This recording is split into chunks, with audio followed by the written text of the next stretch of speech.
Today, I wanted to talk about the new American pirate battleship commander, Jonathan Hawke.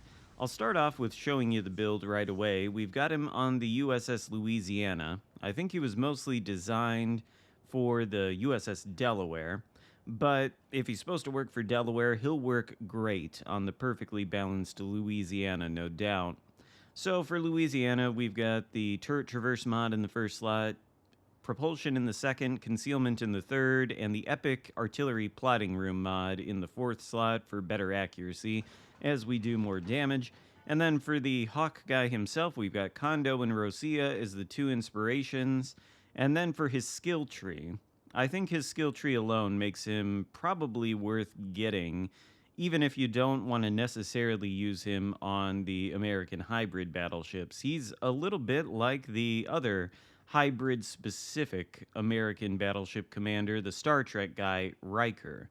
Although I think he might be better than Riker, and we'll get that out of the way now because in this battle with the USS Louisiana, something happens that demonstrates a concept I've been talking about for years, namely creating crossfires in your battleships. Take note of the friendly GK that's on this alpha flank with me.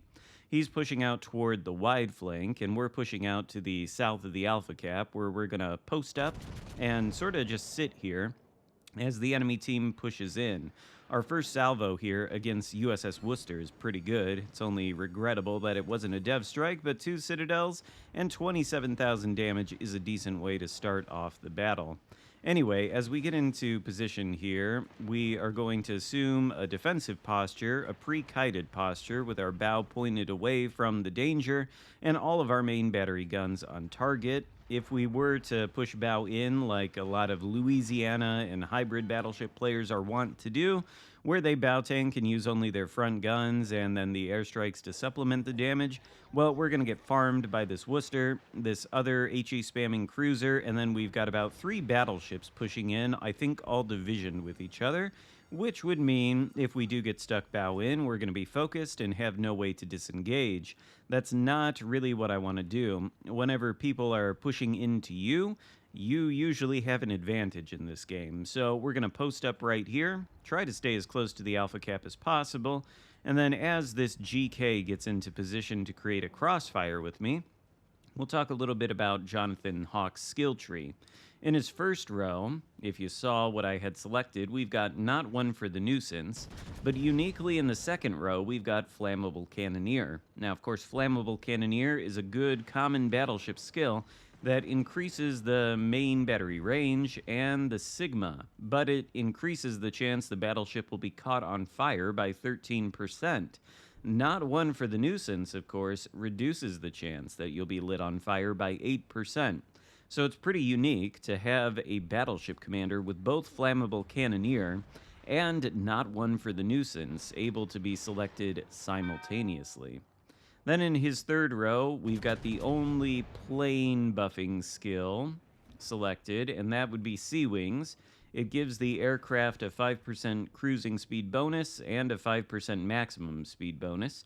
And finally, in the fourth row, we've got Master Mechanic. Anytime you can combine Flammable Cannoneer with Master Mechanic, I think that is a good thing. That is what we would call the hybrid type battleship. And if you wanted to set this up for a regular battleship without airstrikes, then in the third row, instead of using Sea Wings, you could use Marksman. So you'd have not one for the nuisance, Flammable Cannoneer, Marksman, and Master Mechanic. That is a good build for any conventional battleship. I should note also that Hawke has a skill in the fourth row that's unique to him called Combination Genius. It increases damage while the airstrike is reloading by 10%, which is pretty spicy to give a 10% damage buff to the main battery guns, but I don't think I would take it in favor of Master Mechanic, or over Master Mechanic rather, because I think having extra heals is just too useful for a battleship. And if you compare him to Riker, who could also be set up for a conventional battleship, well, Riker has Flammable Cannoneer and not one for the nuisance, both in the first row. So you can only select one or the other. Otherwise, he's fairly similar to this Hawke guy. But I think Hawk, just for the virtue of having not one for the nuisance and flammable cannoneer together, is probably a better choice than Riker is. Now, both of them have base traits that only affect hybrid battleships. Hawk, for his part, increases damage from airstrikes to other enemy ships with his base trait, and Riker, for his part, he decreases airstrike cooldown time and rudder shift. So I think all of that gives Hawk the edge. But I want you to take a look back at the battle and what's happening here. I've said for years that the worst thing you can possibly do with your battleship is put it in the same grid square as a friendly one. Well, what are the Ohio and Navarin doing? They're in the same grid square right next to each other. And meanwhile, our GK teammate has pushed up the A line and then made a turn on the 3 line to go into these guys.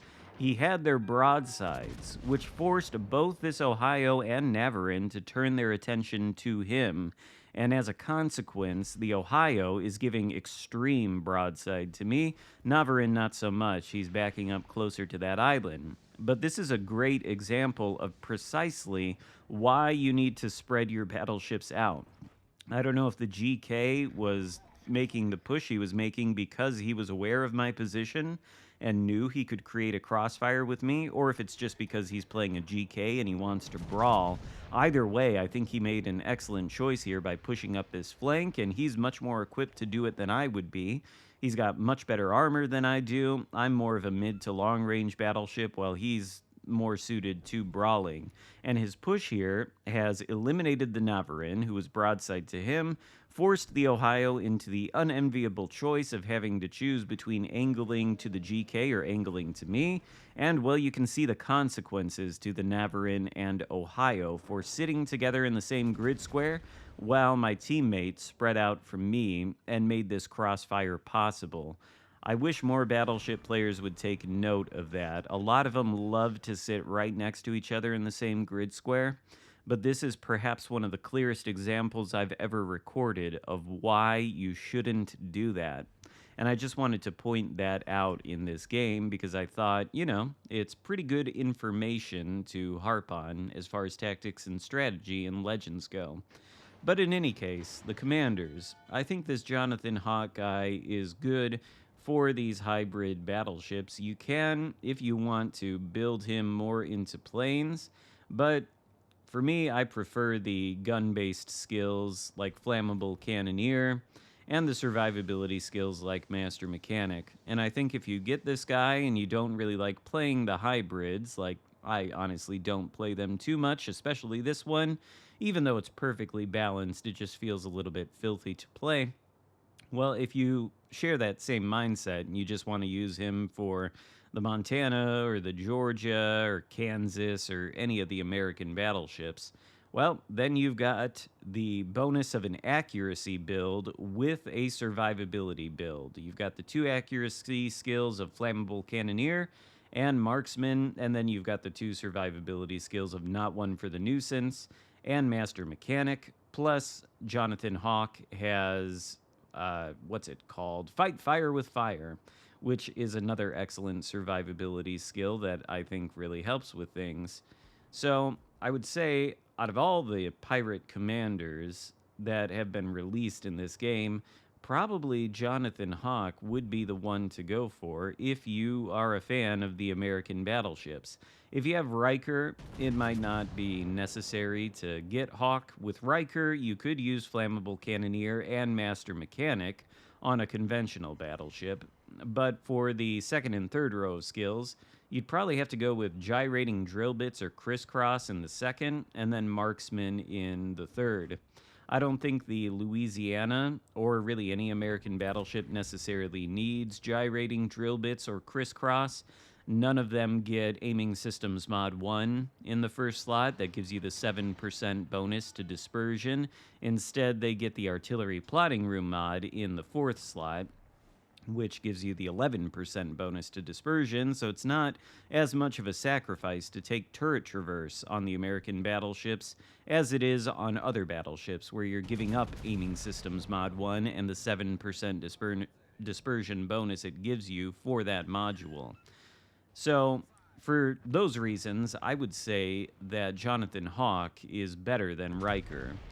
I just don't think the crisscross and gyrating drill bits in the second row are as useful as flammable cannoneer being in the second row, while not one for the nuisance is in the first, because that not one for the nuisance skill sort of mitigates the major downside of the flammable cannoneer skill, namely the bonus, or the bonus to the enemy, I guess, of catching you on fire, the 13% increase in the chance that flammable cannoneer gives you. Here's a look before we end at the skill trees of Hawke and Riker side by side so you can get a more direct comparison. And you can see how you might change these skill selections to build each of them for a conventional battleship versus a hybrid, and how each one would work for a hybrid as well. I think maybe Hawke's fourth skill in the fourth row that gives you the 10% damage bonus while the airstrikes are reloading are maybe better than Riker's Pegasus, which just reduces the airstrike cooldown time. Well, actually, that skill might be better. It reduces the airstrike cooldown time by 6% once an enemy torpedo, or once you hit an enemy with a torpedo. So there's an argument to be made for both of them, but I think Hawke is probably the better choice just because I think he has more universal value, slightly more than Riker does. So I hope you enjoyed this video. If so, give it a thumbs up, consider subscribing, and I'll see you next time. Goodbye.